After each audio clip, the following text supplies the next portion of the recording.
E aí, minha gente, aqui é o Brasil, entendeu? Eu sou etnia indígena ticuna. Hoje meu almoço é esse daqui, ó. Hoje é meu almoço, gente. Carne de macaco, entendeu? Olha aí. Que é meu almoço hoje, que minha mãe prepararam pra mim.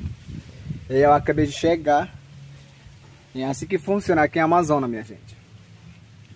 Bora almoçar? Parece que tá gostoso, gente. Olha aí.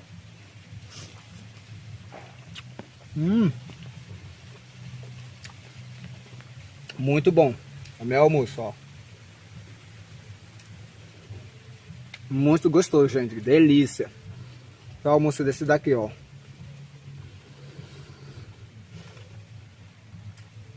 A Amazônia é assim mesmo, tudo no meio do mato. Tudo almoço é desse jeito, gente. Aqui